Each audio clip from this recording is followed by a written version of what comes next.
The desert has its own kind of silence. It's not the peaceful kind. It's the kind that hums beneath your skin, waiting for something to break it.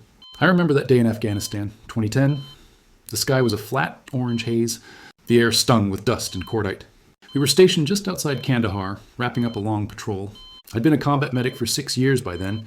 You learn to move fast, stay calm, keep your hands steady. You learn to save lives and to stop believing in miracles. But that afternoon, I saw something that made me question everything I thought I knew about death. The explosion came from nowhere. One deep, gut-shaking thud that swallowed every sound for miles. Our convoy had hit an IED. I remember running before I even registered the order, grabbing my kit and sprinting through the heat shimmer. The scene was chaos. Smoke, shouting, that metallic smell of blood and burning sand. Training takes over. You don't think. You just do. I reached one of the Humvees. Twisted metal, torn gear, bodies half buried in dust. 3 soldiers injured, 1 unresponsive. I went for the worst first. Private Daniel Ross, 24, Ohio kid. I'd patched him up 2 weeks earlier for shrapnel burns. He'd thanked me like I'd done something heroic. This time, there was nothing heroic about it. He had massive trauma to his chest. No pulse, pupils fixed. I started compressions anyway. Habit, duty, denial. But after minutes that felt like hours, I knew. He was gone. I called it. Time of death, 1642 hours. I remember the sound of the wind again, that low whistle that fills the silence after battle. We moved the wounded first, then the bodies. I checked his vitals one last time. Still nothing. The skin should have cooled by then, but it hadn't. His temperature held steady, almost warm to the touch. I told myself it was the Afghan heat. As we waited for the medevac, I began the field prep. Closing eyes, clearing debris, positioning the body. The small rituals that make death feel less brutal. I'd done it 100 times. But something about Daniel wouldn't let me go. His eyes, even closed, looked aware. The skin tone was off too. Not that waxy stillness I'd learned to expect, but faint color under the surface. I remember shining my pen light across his face and swearing, just for a second. His pupils constricted. I called another medic over. He checked and said it was nothing, maybe reflex or optical trick from the sun. He walked away, and I stayed kneeling there, my hand still on Daniel's wrist. There was no pulse. There couldn't be, and yet something pulsed through the silence. A rhythm I could almost feel. I caught myself staring too long and forced logic back into my head. Muscles twitch after death, especially under trauma. Nerves misfire. Science explains everything. It has to. That's what keeps us sane out here. But when we loaded the body onto the stretcher, I swear I felt warmth radiate through the fabric. My hand recoiled instinctively, like touching a live wire. For the first time in my career, I hesitated to let go. The others didn't notice. They just kept working, talking, clearing the field. To them, it was just another fallen soldier. To me, it felt different, wrong, somehow unfinished. As the helicopter descended and the sand whipped around us, I remember looking down at his still face. For a brief moment, the sunlight caught his features just right. And I could have sworn I saw his chest rise. Just once, barely perceptible, but enough to freeze me in place. And in that moment, I felt it. A quiet unease, deeper than fear. The kind that whispers, "This isn't over yet." The medevac lifted off in a blur of noise and dust. I stayed behind with the remaining squad, cataloging supplies and debris from the blast. It should have been over. Body recovered, scene secured, casualty recorded, but something in my gut refused to let go. I couldn't stop thinking about that faint warmth beneath my glove, that fleeting movement I'd told myself I imagined. 15 minutes later, I was back at the landing zone when the call came through the radio. Static first, then a panicked voice from the flight medic. "We've got spontaneous respirations." My heart stopped cold. I remember staring at the radio like I had misheard. "Say again?" The reply came clearer this time. Private Ross just gasped. "We've got a rhythm. He's back." For a moment, the desert fell completely silent. Even the wind seemed to stop. 26 minutes. That's how long it had been since I'd called time of death. 26 minutes without a pulse, without oxygen, without life. I've seen short-term resuscitations, maybe 3-4 minutes tops. But 26? That's not medicine. That's something else entirely. When I reached the field hospital, the chopper crew looked pale. The lead medic said Ross had suddenly convulsed mid-flight, chest rising once, then again. They scrambled, restarted compressions, and somehow, impossibly, got a faint pulse. The EKG was erratic, chaotic, but real. They moved him into the trauma bay, wires and tubes everywhere. His skin had regained color, his pupils responsive, but there was no consciousness.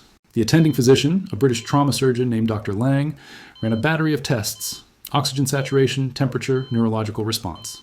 Everything pointed to clinical death, and yet his heart refused to stop again. "It's residual electrical activity," Lang said. "A final surge." He said it like he was trying to convince himself. I stood in the corner, still wearing the same sand-caked uniform, watching. The monitors beeped faintly, each one a contradiction. I could feel my pulse racing faster than his.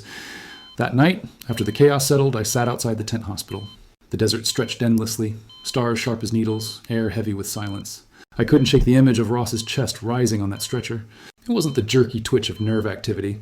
It looked deliberate, slow, controlled, alive.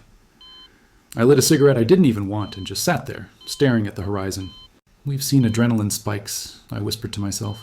But not like this. Not that long after. Every medic learns to make peace with death. It's part of the job. But that night, I realized I'd never actually understood it. There are rules to how the body dies, or at least there should be. And if those rules can break even once, what else don't we understand? As I sat there, a breeze moved across the sand, carrying the faint hum of generators and the slow beep of monitors through the tent wall behind me. Each sound felt like a heartbeat echoing out into the dark, fragile, impossible, and alive, and I remember thinking, maybe Daniel Ross wasn't done yet. For the next 3 days, Private Daniel Ross remained in a coma. His vitals stabilized, heart steady, breathing shallow but rhythmic. His skin, once gray and lifeless, had regained a faint tone. To anyone else, it looked like a recovery, but the scans told a different story. Minimal brain activity, no measurable response to stimuli. According to every test, Daniel Ross was gone. His body just hadn't accepted it yet. I checked on him every shift, even when I wasn't assigned. The field hospital was cramped, humming with the sounds of respirators, monitors, and the occasional muffled cry from another bed. But Ross's corner was different, still, almost aware. I know how that sounds. A medic claiming a coma patient felt aware, but I swear the air was thicker around him, heavier, like the silence was waiting for something.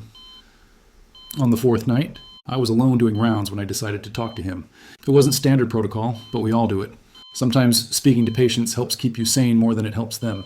I said his name softly. Daniel, it's Jake. You're at the field hospital. You made it. At first, nothing. Then his right hand, the one I'd bandaged myself, twitched. I froze. Reflex, I told myself. Nerve response. But when I spoke again, slower this time, the hand twitched once more. Not random. Timed, I felt my pulse climb. I leaned closer and said, if you can hear me, move your hand again. A pause. Then, a single squeeze. It was faint, but it was there. The kind of motion that takes intention. I tried it again, speaking in short words. Home. A movement. Family. Another. Daniel. 2 small squeezes, like a whisper made physical. My throat went dry. I remember whispering, are you still in there? And this time, there was no hesitation. His fingers pressed against mine, deliberate. The moment stretched forever. The monitors beeped softly. The air conditioner droned above, and in that stillness, it felt like something reached across the line between life and death. My training screamed for logic. Brainstem reflex, electrical echo, involuntary muscle pattern. But no explanation settled right. When I told Dr. Lang the next morning, he nodded politely, wrote it off as perseveration of motor function. Basically, nerves misfiring. He didn't look up once from his clipboard, but I couldn't shake it, because I'd seen that same pattern the next day, and the day after that. Only when I spoke. Only with me. By the 5th day, it felt like we were communicating. Simple things. 1 squeeze for yes, 2 for no. Sometimes he even anticipated my words, as if he knew what I was going to ask. One night, I stayed long past my shift, just sitting by his cot. The lights were dim, the desert wind scraping softly against the tent walls. I whispered, you came back once, Daniel. Do you remember? His fingers tightened around mine, and for a heartbeat, I swear, I felt warmth move up his arm.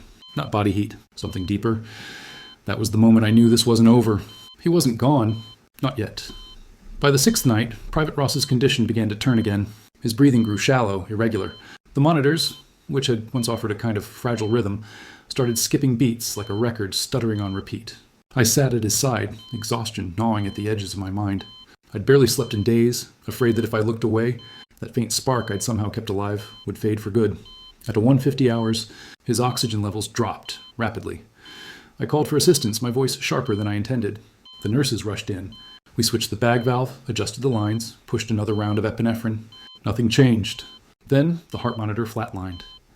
That sound no medic ever gets used to. A cold, unbroken tone slicing through the night. For a moment I froze. 26 minutes of death once before, and now again, after everything we'd done. It didn't seem possible. Still, instinct took over. I started compressions. Firm, rhythmic, mechanical. Come on, Ross, I whispered through clenched teeth. Not again.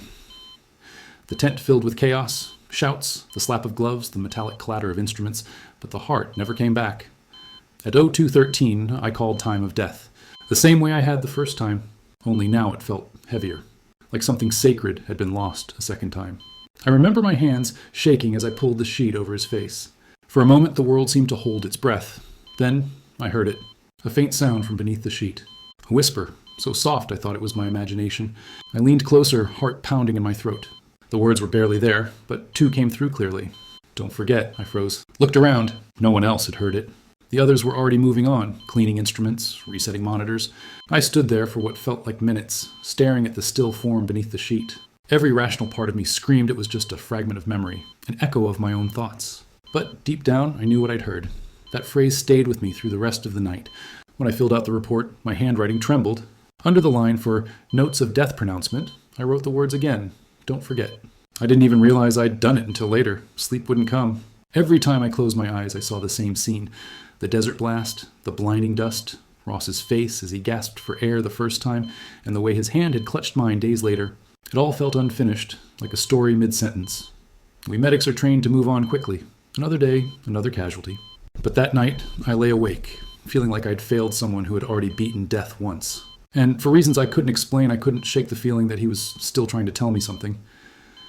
The desert heat hadn't changed, but everything around me felt colder. Days had passed since Ross's second death, and yet I couldn't shake his presence. His cot sat empty in the corner of the medical tent, sheets stripped frame bare. But every time I walked by, I caught myself glancing toward it, half expecting to see him still there. A few days later, word spread that the medical examiner's team had arrived from Bagram to perform an autopsy on the recovered bodies, including Ross's. Normally, I wouldn't have gone. I'd seen enough. But the commanding officer suggested I attend, calling it a good training opportunity. I think he noticed the way I'd been carrying myself lately. Quiet, distracted, unsettled. Maybe he thought witnessing the finality of it would bring closure. He couldn't have been more wrong. The autopsy tent was cooler than ours, its air-conditioned hum cutting through the silence. The medical examiner, Dr. Lowell, was efficient, precise, every movement measured, detached. I stood near the back, arms crossed, notebook in hand, doing my best to steady myself. The body on the table didn't even look like the same man I'd fought to save. The color, the stillness, there's a kind of silence that only follows death, and it hung thick in that room. They connected a standard EKG monitor to record any residual data, a procedural formality. I remember the green line flickering faintly across the black screen, steady and unbroken. Dead flat. Then, as the first incision was made, a sound broke the silence. Beep. At first, no one reacted. The team assumed it was interference, a static pulse from nearby equipment.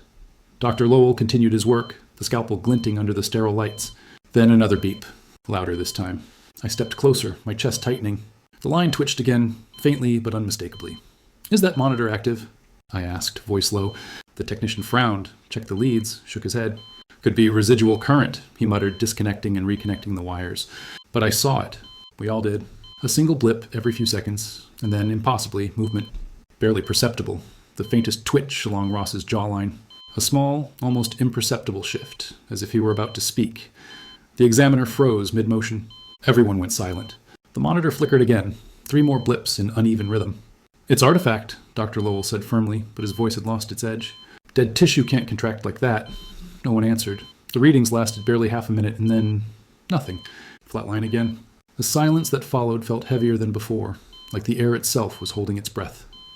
When it was over, I stepped outside into the blinding sunlight, every sound around me muffled. I could still see those green lines flashing behind my eyes. For the first time since I'd arrived in Afghanistan, I felt the edges of my belief in medicine start to fray. That night, back at base, I opened my notebook to finish the day's report. But instead of writing a summary, I just stared at the page. Finally, in small, uneven letters, I wrote the only words that made sense anymore. "I know what death looks like. But maybe it doesn't look the same for everyone, and for the first time since the war began, I realized maybe we hadn't lost him. Not completely." It was late afternoon when the letter arrived. One of those rare quiet days when the desert wind carried only dust and the faint hum of generators. I was sorting through supply requests when the mail runner handed me an envelope, creased and smudged from its long journey. My name was written across the front in a delicate hand. To the medic who tried. I didn't open it right away. For a moment, I just stared at the handwriting, tracing the letters with my thumb. Somehow, I already knew who it was from. When I finally unfolded the envelope, a photograph slipped out. A young man standing in front of a pickup truck, arms around his parents. He was smiling, healthy, whole. It was Daniel Ross. Before the blast, before the sand and chaos and everything that followed, the letter beneath it was short but heavy, written by his mother. "Sergeant Matthews," it began, "we were told you were with Daniel in his final moments. I don't know how to thank you for that." He always said the medics were angels in the dirt, the last faces you saw before God's. Her words blurred for a moment as I kept reading. She wrote about his childhood, his stubborn sense of humor, the way he'd always wanted to help others. Then she mentioned something strange, something she'd found in his belongings after they were returned. It was a note, she said, folded in his wallet, dated the day before he was killed. I thought you might want to see it. I reached into the envelope again and pulled out a smaller folded piece of paper. It was crinkled, the ink slightly faded from sweat and sand. At the top, in Daniel's handwriting, were the words, "If anything happens to me, tell Mom I'm not scared." I dreamed I'd see everything one more time, through someone else's eyes. Don't let me be forgotten. That line hit me like a blow. Don't forget. The same words he had whispered, or whatever that sound had been, right before he died for the second time. I read the note over and over until the edges softened under my fingers. That night, a sandstorm rolled through the base, one of those suffocating walls of dust that turns the sky to fire and the ground to shadow. The wind screamed against the canvas walls of the medic tent, and for a while, it was hard to tell if the sounds outside were real or just memories clawing their way back in. I sat alone at my cot, Daniel's letter beside me, the photo propped up against my canteen, and then, through the howl of the wind, I heard it. Faint, calm, almost conversational. My name, followed by a whisper that felt more like a breath than a sound. "Don't stop trying." The voice was gone as quickly as it came, leaving only the rattling of the tent and the slow hammer of my heart. I didn't move for a long time, because deep down I knew, whatever Daniel Ross had left behind in that desert, it hadn't stopped reaching out. It's been 15 years since that day in Afghanistan, but sometimes it feels like I never left. The desert still finds its way into my dreams. The smell of burning sand, the sharp sting of antiseptic, the silence that follows an explosion. I left the army, went home to Indiana, built a quiet life. But no matter how far I get from that field hospital, Private Daniel Ross still finds his way back to me. When people ask what being a medic was like, I tell them the truth. It's about learning where the line is, the one between life and death. You learn it through blood, through loss, through the faces that blur together under red light. But that night, I saw that line bend. I saw something I still can't explain. I've looked for answers over the years. Medical journals, trauma reports, even neuroscientific papers on postmortem consciousness. Some call it terminal lucidity, others say it's electrical echo or post-death neural activity. But none of it explains what I felt in that tent. The moment Daniel breathed again, the way his hand answered mine, or the whisper that came from a body science had already given up on. Sometimes, when I close my eyes, I still hear it, that fragile human gasp that wasn't supposed to happen. It wasn't horror. It wasn't even fear. It was a reminder. A reminder that there's more to being alive than what a monitor can track. Medicine teaches us boundaries, the end of a pulse, the silence of a flat line. But out there, in that desert, I learned something the textbooks don't teach. That maybe, just maybe, death isn't a wall, it's a door. And some souls take a little longer to walk through it. I visit a veterans cemetery once a year. Not out of duty, out of something deeper. There's a grave marked Daniel Ross, 1986 to 2010. I bring a folded note every time. The same one I wrote that week after his death. It just says, "I didn't forget." As I lay it down, the wind moves across the field, soft and low, the kind of breeze that feels like someone's standing just behind you. I used to turn around, expecting to see something there. Now, I just smile. People like to say medics are healers. But the truth is, we're witnesses, standing between the living and whatever comes next. And sometimes, if you're unlucky or blessed enough, you catch a glimpse of both. I don't know if Daniel was trying to send a message that day, or if what I heard was just the echo of a desperate man's memory. But I do know this. He wasn't gone when we thought he was. And maybe none of us ever truly are.